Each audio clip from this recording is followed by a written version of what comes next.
What's going on, beautiful people? I hope and pray you're doing incredibly well.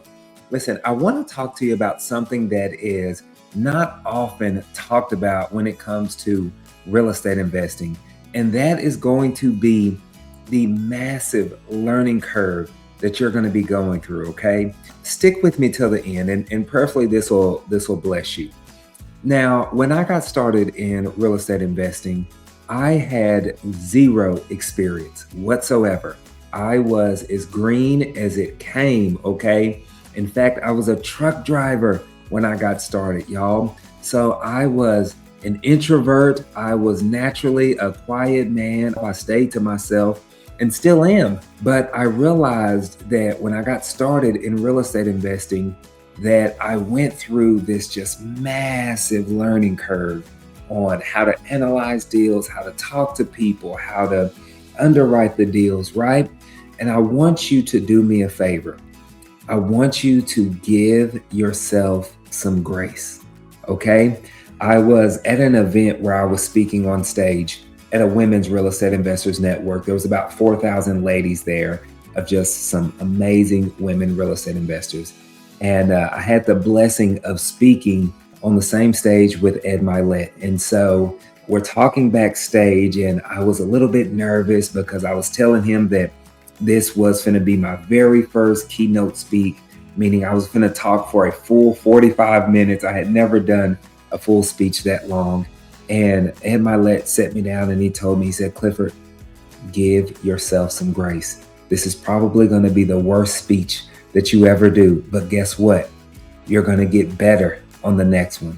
And every speech after that, you'll get a little bit better and a little bit better and a little bit better." And the same thing is going to happen with you when you're talking to sellers, right? You might mess up that first call, but guess what? Give yourself some grace, because the next call, you're going to get a little bit better.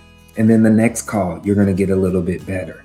So what? You might make an offer a little bit too high on that, and you have to terminate that contract. But guess what? Give yourself some grace, because on the next one, you're going to get a little bit better at underwriting those deals.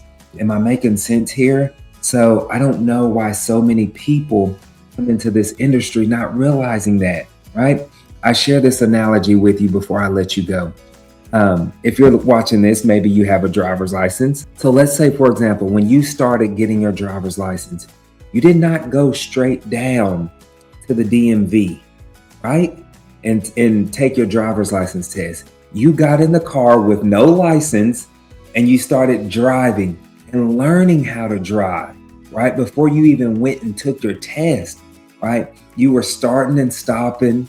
You were swerving all in and out of lanes, probably hitting curves, right?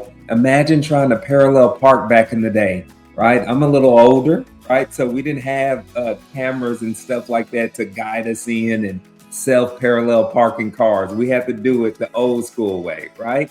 But guess what? Somewhere along the way, the more that you did it, the better that you got.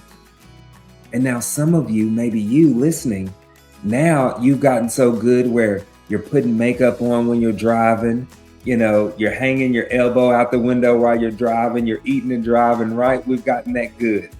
The same thing is going to happen in real estate. Okay, so I just kind of wanted to share that with you, because I see so many people jumping into this industry and then they get discouraged because they had a bad call. Keep going, give yourself some grace, and I promise you, you will get better. You got this. Y'all have a blessed one. I'll see you on the next one.